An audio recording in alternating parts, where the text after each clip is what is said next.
Hello दोस्तों, स्वागत है आपका मेरे चैनल एसएससी स्टडी एरा में। दोस्तों आज की इस वीडियो में हम गणित के यानी मैथ के कुछ महत्वपूर्ण क्वेश्चन लेकर हाजिर हैं। दोस्तों ये सभी प्रश्न परीक्षा में पूछे गए प्रश्न हैं जो कि आपके आने वाले exam SSC, CGL, CHSL, railway यानी यूपी पुलिस सभी के लिए बहुत ही ज़्यादा महत्वपूर्ण सवाल हैं। तो जल्दी से वीडियो को स्टार्ट करते हैं ज़्यादा देर न करते हुए।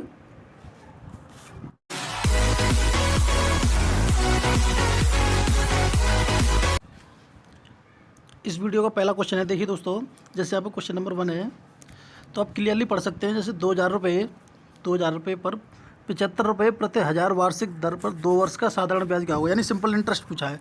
अब नॉर्मली सिंपल इंटरेस्ट का फॉर्मूला सभी लोगों को पता होता है, जैसे कि ब्याज बराबर क्या होता है, principal into rate into time upon 100, यानी मूलधन गुणा दर गुणा समय बट्टे 100 बराबर क्या होता है, साधारण ब्याज के बराबर होता है। बेसिकली इसी फॉर्मूले का इस्तेमाल करके हम इस क्वेश्चन को करेंगे। जैसे यहाँ पे दिया हुआ है, रेट क्या दी हुई है, 75 रुपये प्रति 1000, यानी जो 75 रुपये हैं प्रति 1000, यानी 1000 रुपये पर 75 रुपये, बेसिकली ये दर दी हुई है इसने। तो इसको परसेंटेज में बना लेते हैं, तो काटेंगे 25 से 3 बार, 25 से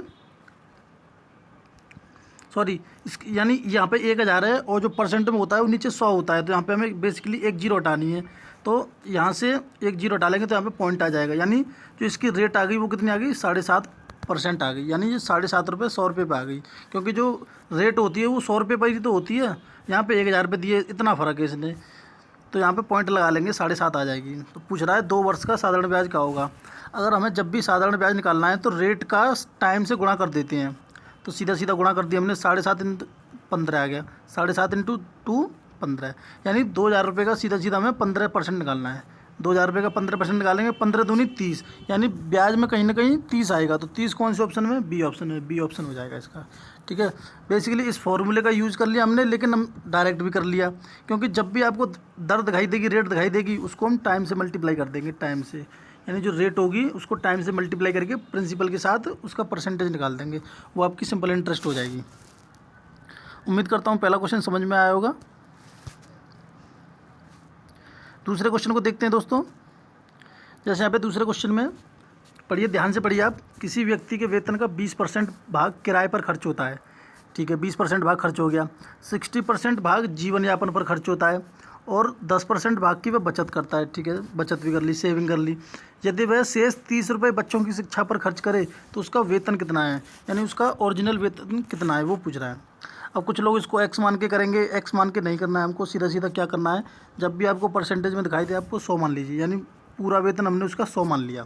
ठीक है दोस्तों, अब जब 100 मान लिया तो स्टेटमेंट पढ़िए। अब कह रहा है कि 20% भाग वो किराए पर खर्च करता है, यानी 100 का 20% 20 होता है, इसीलिए हमने 100 माना था, क्योंकि परसेंटेज में वैल्यू फ्रैक्शन में नहीं आएगी। तो 20% खर्च कर दिया, 20% खर्च कर दिया। ठीक है दोस्तों, 100 का 20% 20 होगा। ठीक है, अब दूसरे स्टेटमेंट में कह रहा है कि जो 60% जीवन यापन पर खर्च करता है। अब 100 का 60% कितना होगा, 60, आप बोलेंगे 60 हो गया। ठीक है दोस्तों, अब एक और जगह खर्च कर रहा है वो 10% बाकी वो बचत करता है, यानी 10% बाकी। अब 100 का 10% कितना होगा, 10%, ये आ गया, इतनी बचत करता है। इसके बाद भी शेष 30 रुपये, इसके बाद शेष 30 रुपये कह रहा है ये, अब ये परसेंटेज में नहीं, शेष 30 रुपये कह रहा है पर शिक्षा पर खर्च करे। अब यहाँ पे जो हमने 100 माने थे और उसमें से कितने खर्च हो गए, 60 और 20 80 और 10 90, यानी जो हमने माने थे उसमें से 90 रुपये खर्च हो गए। ठीक है दोस्तों, 90 रुपये खर्च हो गए और 10 रुपये बच गए जो हमने माने थे। 100 ही तो माने थे, 100 में से 90 खर्च हो गए, 10 बचे थे। अब जो 10 बचे हैं वो बेसिकली 30 के बराबर ही तो होंगे, क्योंकि जो शेष बच रहे हैं वो 30 रुपये बच रहे हैं, यानी 10 बराबर 30, तो यानी 1 की वैल्यू कितनी मिल जाएगी, यहाँ से हमें 3 मिल जाएगी। 1 की वैल्यू जब 3 मिल गई तो 100 की वैल्यू कितनी होगी, बेसिकली 100 ही माने थे हमने, तो 100 × 3 हो जाएगा, तो 300 रुपये मिल जाएंगे हमको, यानी मूल वेतन कितना था उसका, 300 रुपये। ठीक है दोस्तों, उम्मीद करता हूँ आपको समझ में आया होगा। अगर वीडियो अच्छी लगे तो वीडियो को लाइक करें, चैनल को सब्सक्राइब जरूर करें दोस्तों, इसी तरह अच्छी वीडियो पाने के लिए। अब जैसे क्वेश्चन नंबर 3 में देखते हैं, एक तो होम थिएटर 4950 रुपये का है, ठीक है, 4950 रुपये का है। यदि उस पर 20% और 15% की दो क्रमिक छूट दी जाए तो उसका विक्रय मूल्य क्या होगा। बेसिकली क्रमिक छूट का मतलब क्या होता है, जैसे कोई 100 रुपये हैं, उस पर पहले 20% की छूट दे दी, 20% की छूट देने के बाद कितना बचा, 80 रुपये मूल्य बचा। अब जो 15% दिया जाएगा वो 80 पर दिया जाएगा, यानी क्रमिक छूट का मतलब ये होता है पहले छूट दे दी, फिर जो मूल्य बचा उस पर छूट देना, यानी क्रमिक छूट का मतलब ये होता है, यानी सक्सेसिव डिस्काउंट। तो इसको हम कैसे करते हैं मैं बताता हूँ। इसको सक्सेसिव रेट निकालने के कई फार्मूले होते हैं।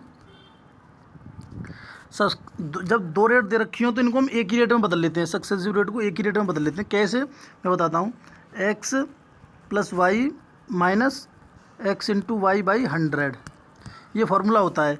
यानी ये पहली रेट, ये दूसरी रेट यहाँ पर लगा देते हैं। यहाँ पे प्लस होता है, यहाँ पे माइनस होता है। जब भी डिस्काउंट होगा यहाँ पे माइनस होगा और वृद्धि होगी यहाँ पे प्लस होगा। अब लगा के देखते हैं तो 20 + 15, दूसरी रेट 15 आ गई, माइनस 20 इंटू 15 करेंगे, 15 दूनी 30, यानी यहाँ पे 300 मिल जाएगा। 300/100, ठीक है दोस्तों, समझ में आ रहा है कि नहीं। अब 20 और 15 कितने हो गए, 35। 35 माइनस 100 का भाग 300 में देंगे 3, तो 35 में से 3 गए तो 32। यानी बेसिकली इन दोनों को जो मिला के वो 1% कितनी बनी, 32% बनी। ठीक है दोस्तों, 32% बन गई। तो कुल मिला के उसने 32% की छूट दी उसने, तो उसका विक्रय मूल्य पूछ रहा है। यानी 32% छूट देने के बाद उसको कितने में बेची गई। जब 32% की छूट दे दी तो उसको बेसिकली कितने में बेची होगी, 68% में तो बेची होगी। तो 4950 का 68% निकाल दीजिए, क्योंकि 32% की छूट दे दी तो 68 ही तो बचा, 68% निकाल देते हैं हम। 1 0 से 1 0 कट जाएगी। अब यहाँ पे सॉल्व करना होगा, तो कर लीजिए। सबसे पहले ऐसे गुणा करने के लिए क्या करते हैं, सबसे पहले 4 × 17 में तोड़ लीजिए इसे। तो सबसे पहले 4 का गुणा कीजिए, 4 × 5 = 20, 2 49 से कितने होते हैं, 196, 196 और 2 198 हो गए। ठीक है, अब 17 का मल्टीप्लाई करना है इसको। अब 1 0 से यहाँ पे 1 0 कट जाएगी, 17 कर दी, 17 × 8 = 136, 13 बचे। 17 × 153 और 13 166। अब यानी 66 मिल जा रहा है हमको। अब ऑप्शन देख लीजिए, ए ऑप्शन में है, यानी डबल 6 किस में आ रहा है, केवल ए ऑप्शन में आ रहा है। आपको पूरा सॉल्व करने की जरूरत भी नहीं है, तो यहीं पे उत्तर मिल जा रहा है हमारा, तो ए ऑप्शन हो जाएगा। ठीक है दोस्तों, समझ में आएगा। अब जैसे क्वेश्चन नंबर 4 देखिए, अलजेब्रा का क्वेश्चन है। बहुत से लोग इसमें कन्फ्यूजन रहते हैं कि किस तरीके से करना है, किस तरीके से नहीं करना है। मैं आपको आसान तरीके से बताता हूँ कैसे करना है। जैसे यहाँ पे a + b = 2 दिया हुआ है और रूट में की वैल्यू यहाँ पे 1 दी हुई है, तो a - b बराबर क्या होगा, ये दिया हुआ है। तो अब थोड़ा सा दिमाग लगाइए, ध्यान से सोचिए। जब भी कोई रूट में वैल्यू होगी, उसको अगर हमें 1 लाना होगा तो हमें सिंपल उसकी वैल्यू क्या रखनी होगी। जैसे 4 है, 4 को अगर रूट में रखेंगे तो इसकी वैल्यू 2 आएगी। 3 रखेंगे तो 1 पॉइंट कुछ आएगी। लेकिन ऐसी कौन सी वैल्यू है जिसकी रूट में रखने से वो केवल हमें 1 मिल जाए। एक 1 ही ऐसी वैल्यू है, अगर रूट का 1 करेंगे तो 1 ही मिलेगा हमें। तो यहाँ से हमें ये प्राप्त हो रहा है कि जो a × b बराबर होगा वो 1 होगा हमारा। तो रख के देखिए, यानी दोनों का हमें, दोनों की वैल्यू 1 1 रखनी होगी, 1 1, तभी तो 1 बनेगा ही। और रूट 1 की वैल्यू 1 मिल जा रही है। तो ऊपर वाले में रख के देखते हैं सेटिस्फाई करता है कि नहीं। 1 और 1 2 मिल जा रहा है, यानी तो a की वैल्यू 1 और b की वैल्यू भी 1 हो गई। यहाँ से हमें ये प्राप्त हो रहा है, तो यहाँ पे लगा दीजिए। 1 - 1 कितना हो जाएगा, 1 - 1 आपको 0 हो जाएगा, यानी ऑप्शन बी सही हो जाएगा। ठीक है दोस्तों, अगला क्वेश्चन और आखिरी क्वेश्चन है इस वीडियो का। इस वीडियो में मैंने 5 ही क्वेश्चन लिए हैं आपको बेहतर समझाने के लिए। और भी अच्छी वीडियो पाने के लिए आप चैनल को सब्सक्राइब कर लीजिए, वीडियो को लाइक कर दीजिए।